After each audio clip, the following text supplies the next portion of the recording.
Hello, my name is Josh McMillan.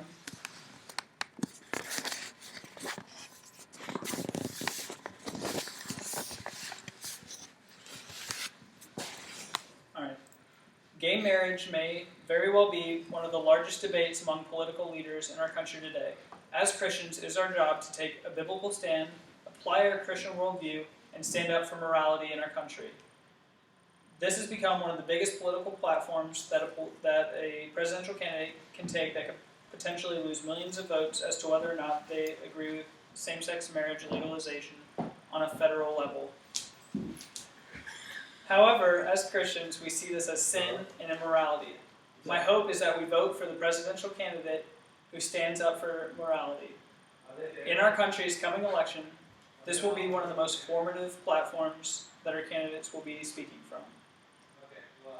As Christian men and women, it is our duty not to simply tolerate gay marriage, but to stand up against immorality in our country that was founded on Christian ethics. My hope is that through my speech and the resources and the views that I will put forth, our Christian worldview will help to reaffirm our position on same-sex marriage in the U.S. and the importance of Christian morals prevailing in our country.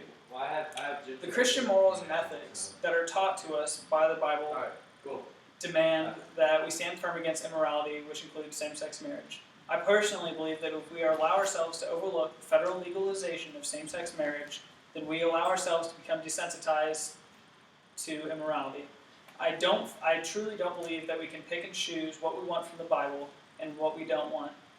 When we are reading the Bible, we see several clear instances and passages that tell us that not only is same-sex marriage immoral, but that we should not stand for it. Romans 1:32 strictly rebukes those who approve or practice homosexuality. Hebrews 13:4 says, "Marriage is honorable and all, and the bed undefiled, but whoremongers and adulterers God will judge." One thing that we as Christians tend to do is to abandon our stance against same-sex marriage and then gain a neutral position, or seem to just say, it's their life, they may live as they choose. Dietrich Bonhoeffer once said, "Silence in the face of evil is evil itself. God will not hold us guiltless. Not to speak is to speak. Not to act is to act." One of the main reasons that Christians should take a stand against same-sex marriage is that it does not help bring anyone involved in a same-sex relationship to Christ. One thing that may come as a misunderstanding from both sides of the same-sex marriage debate is that although we do not approve of the lifestyle and choices that they make, God does have a plan for them and loves them deeply. However, if we sit idly by and do not take a stand, we may inadvertently drive them away from God. Currently, only 7 states recognize same-sex civil unions as marriage. Also, according to a 2010 survey by Pew Research Center, 47% of Americans oppose same-sex marriage to the 43% who say that it should be recognized as marriage. However, just because Christians do not agree with the lifestyle that gays and lesbians choose to lead, it does not mean that we hate them. The Bible teaches us to steer clear of sin and immorality. All of us are sinners, including Christians. However, we do not hate each other for it. But we do not support each other in living in sin.